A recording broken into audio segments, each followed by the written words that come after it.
Hey everyone, welcome back to another episode of Foot Traffic. I am so excited to have Cathy Heller on the show today. Cathy has a very popular podcast, Don't Keep Your Day Job. And Cathy, I just want to say you intrigue me so much. And I'm going to tell you a little backstory that you probably don't know. I don't think I shared with you, but my team pitched me to come on your podcast. At the time that they did that, I did not know. I had not heard of your podcast before, and I didn't know you. And I jumped on and we had an amazing conversation and I liked you. I'm like, ooh, this was good. I remember saying like, you're a great interviewer. Well, little did I know that you have the craziest, most engaged, most loving audience ever. And I'm talking daily. We get people to say, oh, I found you from Cathy Heller. I mean, you have by far like the most loyal following that you just said, okay, come listen. And they did. And then they just eat up everything you say. And I am intrigued by that. And I want to kind of dive into how have you built this and what does this look like for you? So it's so funny. I was on your podcast maybe 6 months ago. And every single week, my team says, somebody joins our Facebook group or DMs us on Instagram and says, oh, I heard you from Cathy Heller. That's crazy. That's crazy. And it means so much to me because it's so obvious. You're really, really brilliant.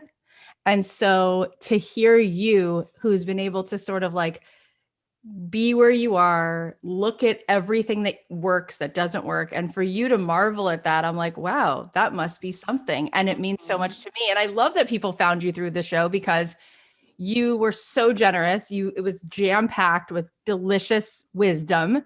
And yes, I love talking about that, by the way. Like, how do we build not just an audience, but like super fans? Oh my goodness. How do we do that? They are. I guess they are. Yes. They are. So tell us for people that don't know you at all, tell us about your entrepreneurial journey. When did it start? What has this looked like for you? Like, where are you today? Where am I today is, oh my gosh, it's amazing. I mean, we just did a $3.2 million launch of my program. Isn't that awesome? I mean, it's crazy. Like, it's literally crazy. I know, it really is. Some people may hear that number and think, oh, I don't believe her. But trust me, you guys, when I'm telling you I go on a podcast for 45 minutes and I can't stop hearing Cathy Heller's name, I believe that these people are buying up anything you're putting out there. Thank you. Yeah, it's been an amazing thing to see. So we launched the program. That's my signature program, which we've done. This is the 4th time we're doing it. It's called Made to Do This, where we help people really crystallize what the heck was I put here to do. Mm-hmm. So don't keep your day job. This podcast is really sort of, I feel it's a calling. I really want people to like waking up every day. When I was growing up, my parents were really unhappy. My parents wound up getting divorced. My mom has still to this day been struggling with depression. Mm. And I was a seeker and I wanted to know, like, why bother being an adult if you're just going to be so unhappy? You're not going to like your job. You're not going to like your spouse. And I think I became more of a finder. And I found that the opposite of depression is not happiness. It's purpose.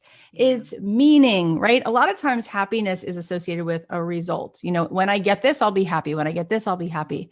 So I don't know that happiness is a place where we can be every single second, 24/7, but joy and meaning are different. They're not attached to results. It's about a state of being.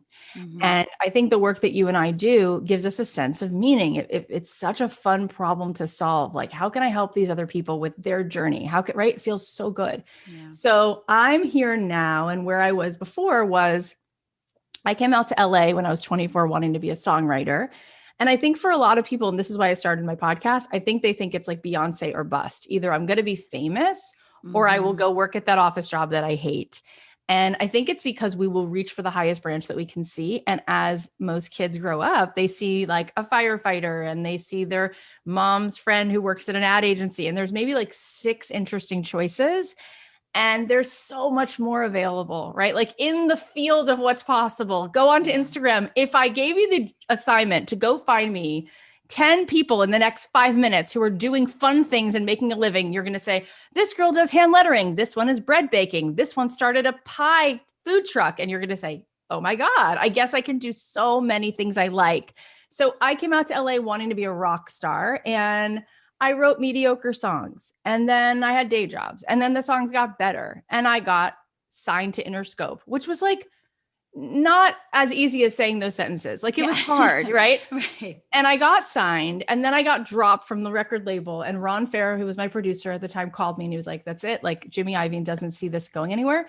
And I'm like, "Oh, this is the moment where everyone says, see, we were right. Like you don't get to opt out of being miserable as an adult. Like stop dreaming, be an adult, be realistic, all these things, right?"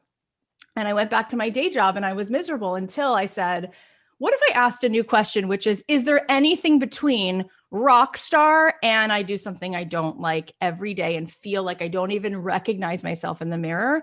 Yeah. And I started to ask that question, and I was led to people licensing their music to Grey's Anatomy and Coca-Cola commercials. And I was like, what if I did that? And that's what I did. So for 10 years, I started writing music for all the TV shows, Pretty Little Liars, Grey's Anatomy, Target, Walmart, Coke commercials. And I started making a few hundred grants every single year consistently. And I was in Billboard magazine and Variety, and not just like a blurb, like a full page feature on like, this girl is doing it on her own. And here's what's interesting. So when those articles came out, I thought, maybe the record label is going to want me back now. Cause like I have a full page feature as this DIY girl who's like on all these shows. No, but what did happen, which is really interesting, is people read those articles and said, could you teach me how to do that? How did you license music to film and TV? And I was like, no, I was so precious about my artist ego. I'm like, I can't teach you. I don't teach. Right. Right. Woody Allen always says like those who can't do teach, and those who can't teach gym. So I was like, I don't want to be a teacher. Like I write music. I'm cool. And it happened again and again and again until finally my husband's like, maybe this is an and, not an or. Why can't you also teach this? If it's an opportunity, and I realized again, if my job is to find a sense of purpose, why would I say no to something that would give something to someone else? And so long story short, I was 4.5 years ago, I was pregnant with my third daughter. She's now 4.5. Okay. And an artist said to me for the 400th time, would you please teach this?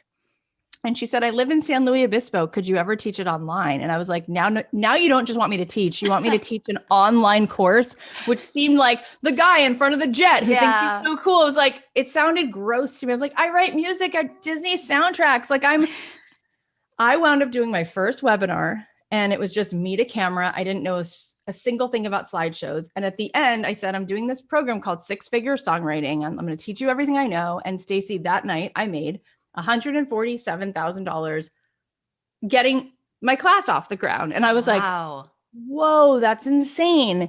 And so long story short, 3 months later, a girl in my class, Amy Loftus, she was like, you should start a podcast because 85% of what you're teaching has nothing to do with music. It's about helping a person who has a dream get resourceful, reverse engineer things, start figuring out who is your customer? What do they need? Which was all the things I learned of why the music worked. Because I wasn't just sending. I was asking, what story are you telling? What song do you need? Like it's always the same steps for any business. Validate, proof of concept, all the things, make relationships, all that. So I started this podcast called Don't Keep Your Day Job. Next thing I know, Apple features it. We're now at over 20 million downloads of a show that I started in my closet. I didn't have an email list. I didn't know what a funnel was.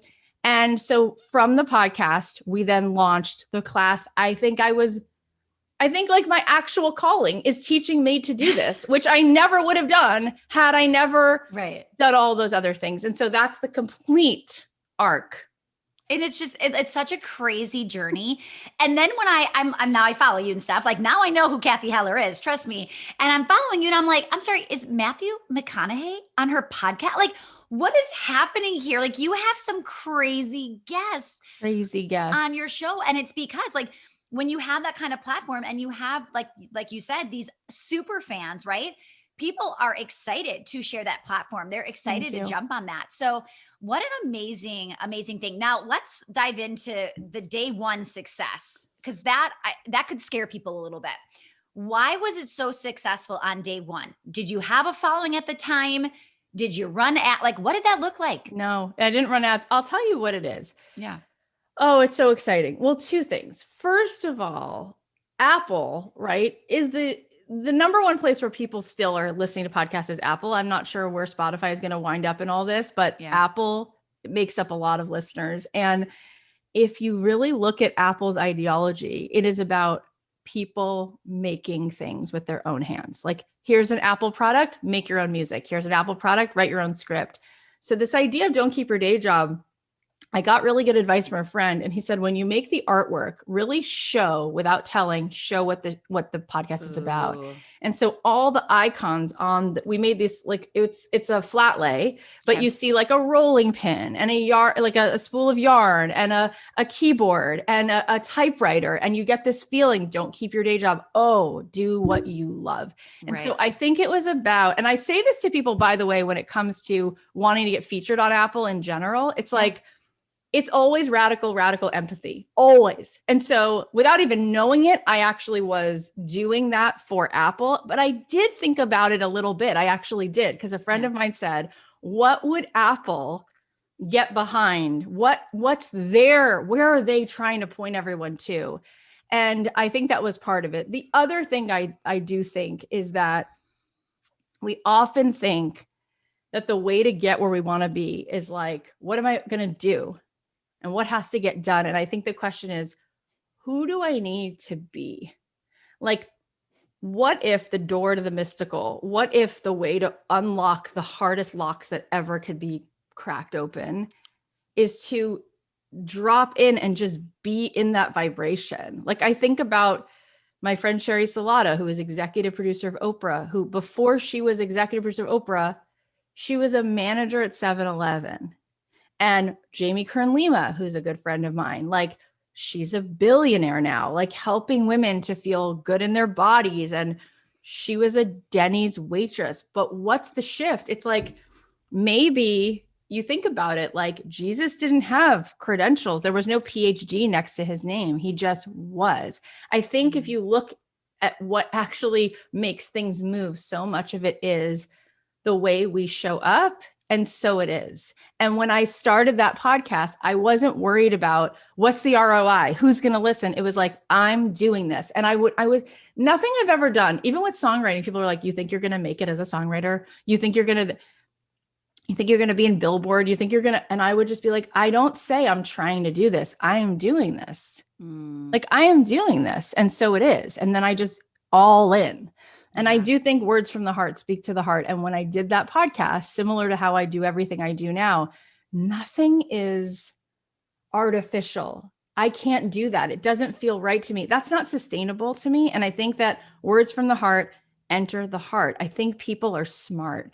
And I think that there is a place for showing up, and oh my God, if it's what is meant to be in your life, it's as easy as like picking up this cup that's sitting in front of me. Just go all into it.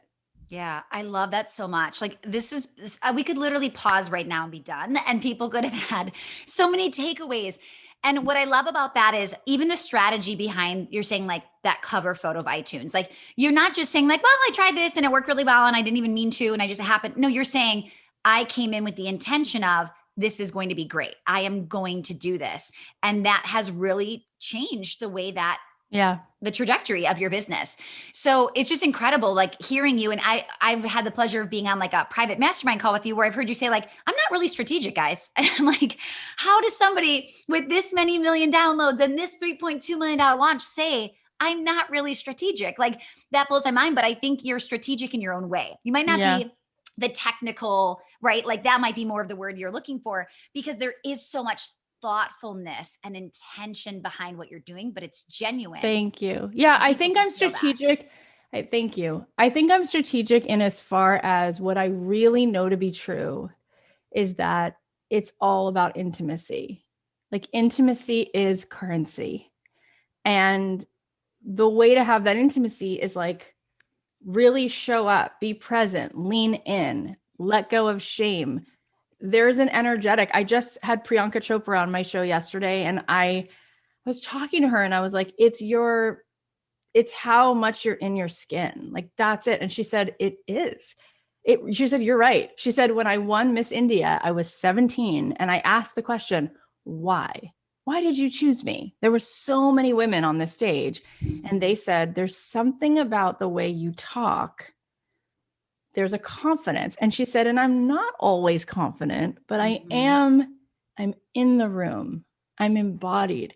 I've done so much work. I spent 2 years at UCLA Mindful Awareness Research Center learning a lot about meditation. I've studied Joe Dispenza's work. I was just at his advanced retreat for a week.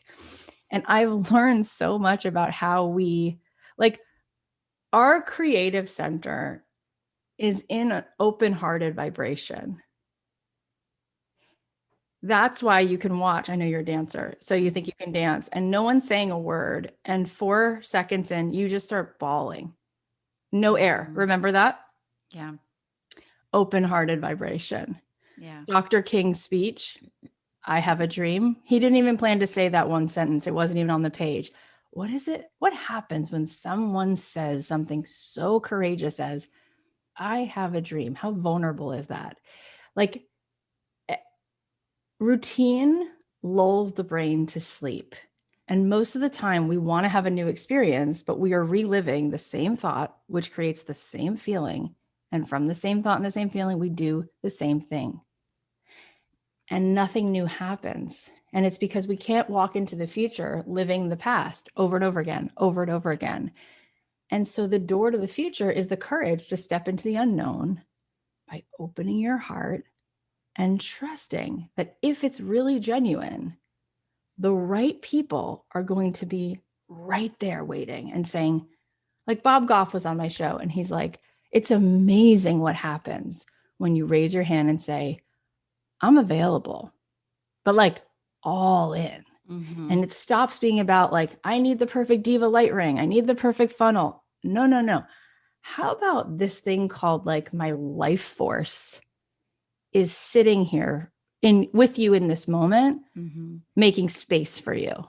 And you can feel that. And people go, I don't know what it is about that person. It's like, it's called empathy. It's called empathy also for myself. Like, I don't look like the perfect girl. I don't have the perfect life. I never, in fact, I'm very careful not to ever project that. Like if it's a anniversary and I want to post a photo of my husband, I'll be like, this is a photo of 2 people who work very hard to stay together. This is a photo of people who've gone through, not divorce, God forbid, but like therapy and so much, right? And then there's so much reward too for that struggle, and it keeps going. Like we keep meeting our resistance and meeting our stuff. I think people appreciate it because the number one thing I feel people are looking for when they're scrolling, when they're listening, when they want something to ingest is, I don't want to feel alone. And we all feel so alone and there's no reason to. So I think a lot of people, also I think people like you and I, what I think successful people have in common is we're action takers. To be an action taker, you have to be willing to tolerate being uncomfortable and iterating and like making mediocre things. I told you, I said I wrote songs and they were mediocre and then they got a little better. And then I got a record deal and then I got dropped and then I found something else. And we're so unwilling to be in a creative process. We don't allow ourselves to be messy. So then we don't make anything. And people don't even require you to be perfect. They really just want like, God, people will say this to me. I listen to your show. I can't believe what you said. And I'm like, you've heard that a million times. But when you say something true, it doesn't have to be new. They need to, how many times can you hear you are enough. You are a masterpiece, a piece of the master. God put you in this. How many times could you hear the things you actually need to hear? Never enough. Right? Rinsing and repeating is by far one of the biggest things I tell my clients. Like you have to hear it over and over because you're in a different place today than you were 6 months ago, right? Sometimes you weren't ready to receive that information. You didn't think it pertained to you. You kind of close things off. So listening to something over and over, reading the same book over and over when you're in a different place hits you differently. Now, as somebody is listening, I mean, I can feel your confidence in your purpose, your passion, your vision. I can feel that through Zoom right now. somebody listening might be not feeling that confident with themselves, right? They might be already successful and then wondering, am I doing what I'm supposed to be doing? Right. So when you're talking about finding that clarity and getting really crystal clear, what can people do to start to lean into that a little bit more and start to do that gut check? Is this really for them? Yeah, I think it's like the question. And in some ways, I don't even think it needs to be answered, and I'll explain. I think there are a few things that make up what is probably leading us into the river that will wind and wind and wind, which is our journey, right? Like, do we all still wear the same clothes or listen to the same music? That was for sure what we wanted to wear and listen to when we were 19 or 12. No, because we've evolved. So that is a river that will keep winding, right? You mentioned Matthew McConaughey. He said to me, you know what, Kath, I don't even want to act anymore. I want to stop playing myself. I want to be myself. Great. So now what's aligned for him is writing books. He's teaching at a college. He's meeting people directly. He doesn't want to have a barrier in between him and like a red carpet. Okay, that's good. So it changes. What doesn't change though is you feeling in center. Like, this is what feels like it's lighting me up. I'm so enthusiastic about this right now. And I believe it can make a difference for someone else. And you just keep looking like the game hot and cold. What are the clues? Hotter, colder? This is something I know someone else needs right now. And I'm so excited about giving it. We are built to serve, right? We are built to serve, and we are built to step in to our potential, which is significance. Our potential is about being significant because we are helping complete the puzzle. I often say to my kids, because I have 3 daughters and we love puzzles, and often there's like a piece, very often there's a piece missing at the end because they don't put things away correctly or whatever. And I always say, doesn't it feel like it's more than one missing piece when there's a missing piece? It doesn't feel complete. Each one of us, right? DNA, your DNA, it's never going to be replicated. Like, you have a different fingerprint, which is all the confirmation you need that you make a different imprint, and you know it. And that's what keeps you awake at night. So it's about saying, instead of the overwhelm, but is it my thing? Is it my, how about let that go? And it's like pulling out a sweater. When you start to just unravel, the entire thing will come from that one step forward. Every person Howard Schultz was on my podcast. He created Starbucks. That came from a trip he took out of the country to Italy, seeing people sipping espresso. He's like, what if I had one little kiosk where people came to get coffee? Because that didn't exist. You could get bacon and eggs and coffee at a restaurant, but there was not yet like a just go get a little cup of coffee. So we don't know, but we can know what we know now. And we can be sure that when we walk into that, we will be led exactly where we need to be. And so much of this is that we want certainty. So we don't want to step into the great unknown. But everything awesome is in the unknown. Why? Because if it's already known, that's the past. You've experienced all that. We have such an upper limit on like, this is all that there is for me. How do you even know until you start trying stuff? Clarity comes from action. We all know that. So it's like, start to taste the different flavors at Baskin Robbins, and you've never even tasted rum raisin. Maybe that's the one you like. How could you make the decision before you've tried things? So I say to people, make a list, like what feels like it's lighting you up. Make a list. What breaks your heart? Make a list. What are the things that people come to you for? Is it, I always come to you when I need a good restaurant recommendation. I always come to you when I need someone to help get me dressed for a date. Then look at all the lists and say, where are there patterns here? And then what I say to people, which I get so geek out on, and you know this stuff, is like, gosh, I see it as there's 5 ways to make a living doing what you love. You could be a maker, right? You write the song, you write the screenplay, you make the candles. You could be a teacher. You can teach people how to write songs. You can teach people how to make candles. Amazing. Online courses, workshops. You could be a curator. You could create a membership of people who are obsessed with candle making and obsessed with songwriting, and they'll pay to be a part of that community. You could be a content creator who's now making podcasts just about dogs and your relationship with your dog and all kinds of breeds of dogs. And like from there, you would affiliate to different dog trainers. So like there's that. And then there's service-based businesses where maybe you are the dog trainer, or maybe you are, you know, whatever, organizing someone's closet. Those are the 5 paths. And which one feels the easiest, which one feels the most like, oh my God, I feel like I know someone already who actually wants to buy my granola. Go all in, because there is no better therapy than building a business, because you will meet all your stuff. You'll meet all your edges. And if you go all in with one thing, I mean, I started songwriting for film and TV, teaching a songwriting class, podcast. You know what it is, Stacey? We want magic so bad, but we don't believe in magic. If we just trusted, I have this crazy idea. My friend Ian LePatin started Spiritual Gangster, one of my favorite brands. He was a lawyer. He was miserable. He found himself doing a lot of yoga because he was so miserable as a lawyer. Next thing he knows, he goes to visit his parents in Phoenix, and he's like, there's no yoga studios in Phoenix? Like, come on, I'm from LA. You guys need to get with the program. So he's like, you need a yoga studio. And he decides he's going to open a yoga studio and leave law and go to Phoenix. And one day he puts on hip hop in his yoga class. And one of his students says, you're a spiritual gangster. And he goes, that is the coolest combo of words.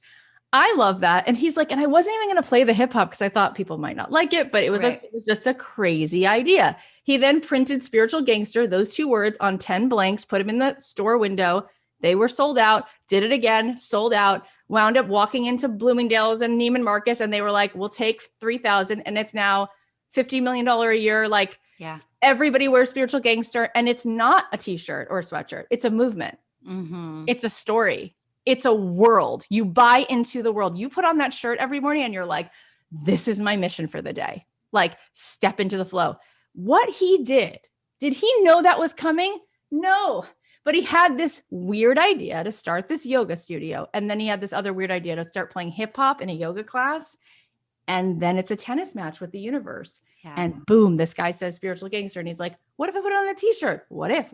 Start coming. We've spent so much of our life being pulled out of ourselves and being who other people want us to be, that we've stopped listening to those crazy, in air quotes, crazy ideas. And they're just so not. Look what you've done from a dance studio. Right. I know. I say no more. But, and I think what you're saying here is the doing, the messy doing, the trying, the ups, the downs. That is the river. That is the journey that ends up. I mean, did I think I was going to be doing this? No. And trust me, there was a lot of self-doubt. Like, who am I to teach other business owners? I only have a dance studio, right? Like, I have this little dance studio in this little town. Like, who am I to do this? Or who am I to share? That came up for me, but I had to say, okay, I'm going to silence that. And I'm going to do it anyway. And that was uncomfortable. I mean, I was nervous to tell my friends, to tell my parents, but what's funny is nobody was surprised. I was thinking they were going to be surprised, but nobody else was surprised. No. And it's crazy what we do to ourselves. Because it just was so.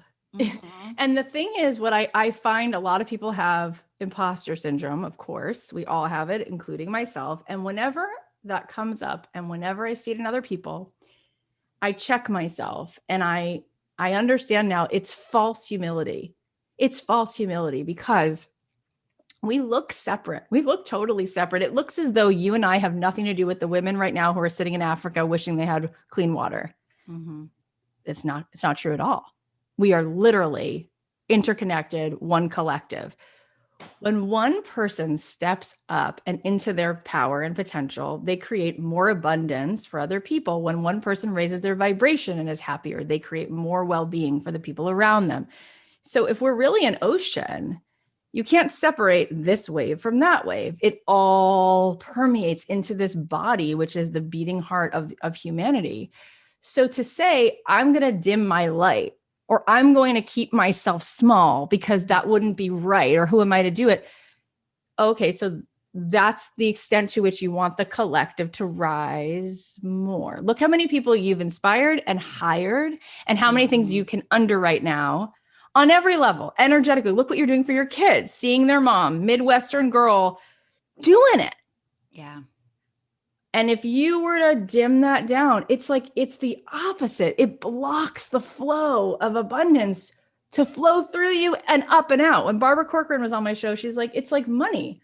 It's meant to be spent. You don't hold on to money. As soon as you have it, put it back in your business, put it back in the world, put it back in the market.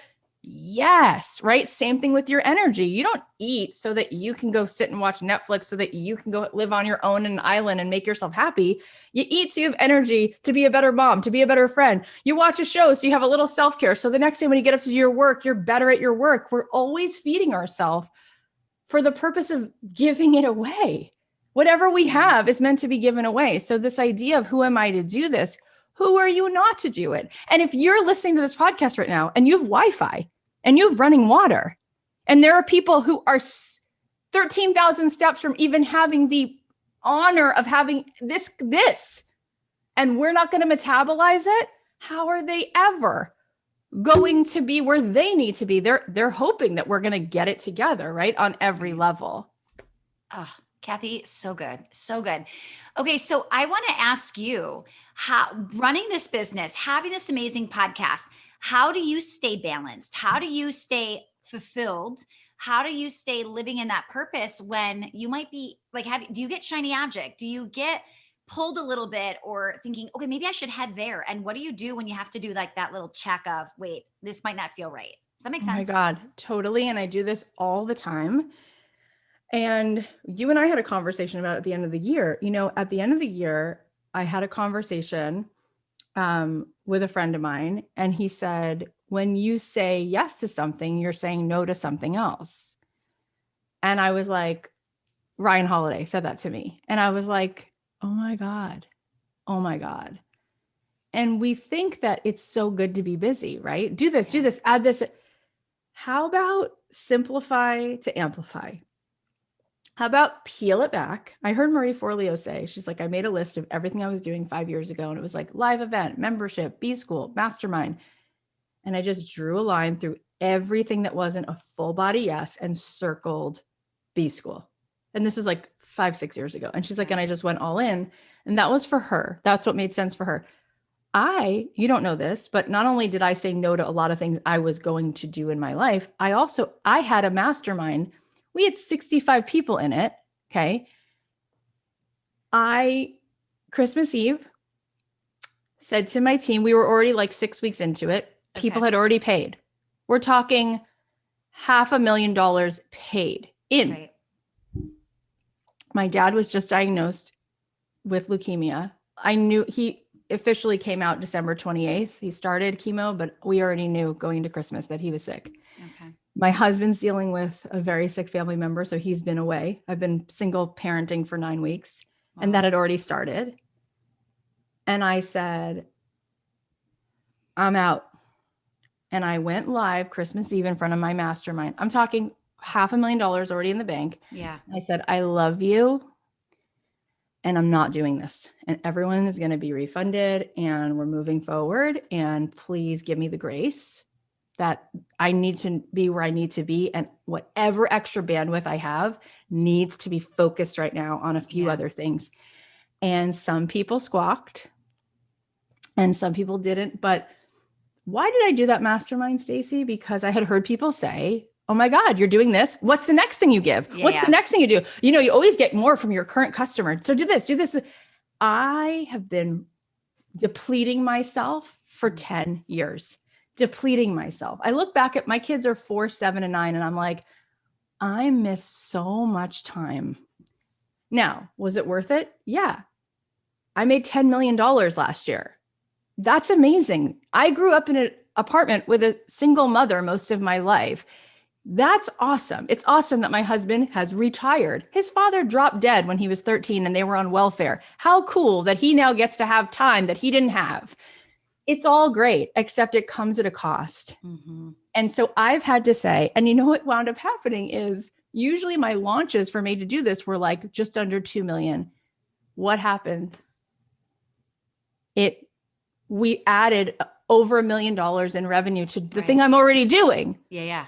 Because energetically, that's how it goes. Of course, that's what happened. And I used to be so much more high touch in the program, which actually wasn't good for the students or for me because it made them feel like they needed me, like I was the glue.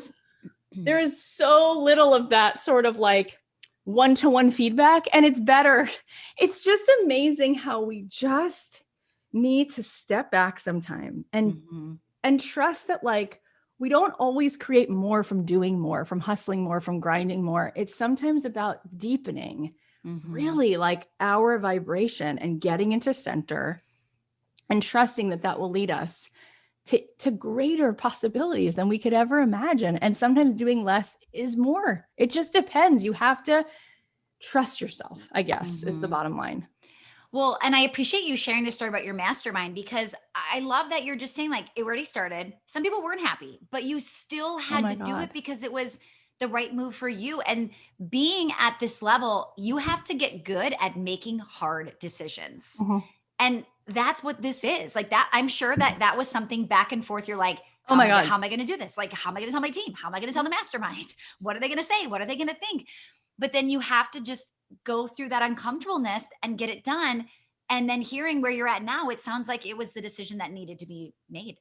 Oh, absolutely. Oh, not to mention it's COVID, and my mom got COVID. She's okay now, but I didn't even have help, Stacey. Like, of course. And the fact that I even considered not cutting out all of those things, and I have 3 children who can feel how little energy I had left for them. Yeah. I can't even, it's trauma, honestly. When you've been a kid who's experienced trauma, your tolerance for discomfort is really high.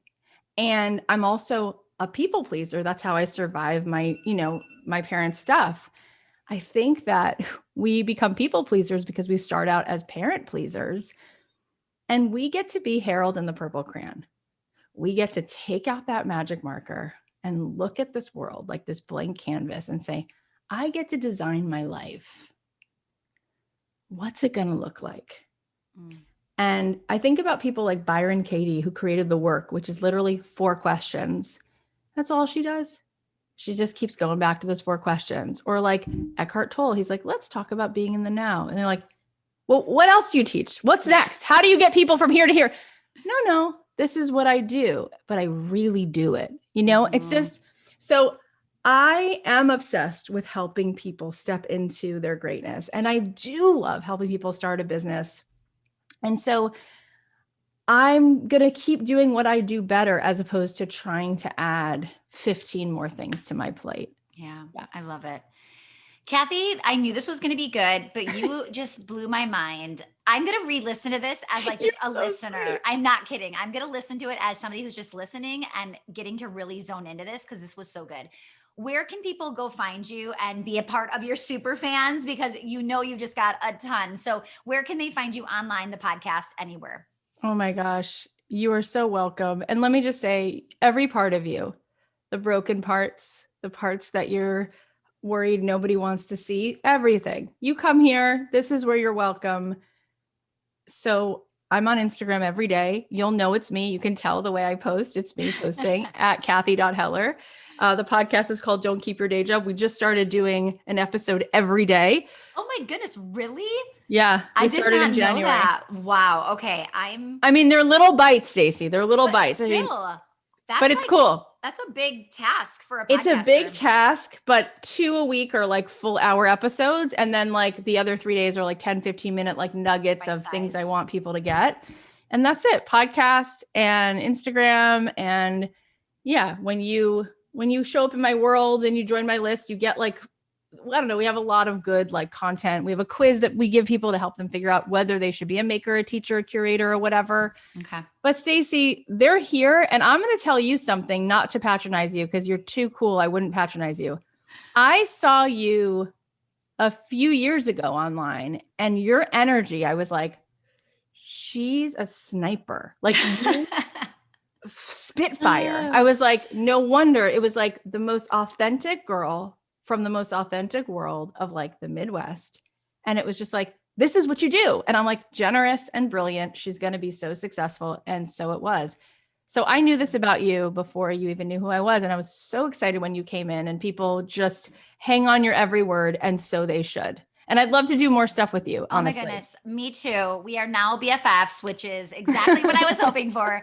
Cathy, I love this so much. You guys go check out the podcast.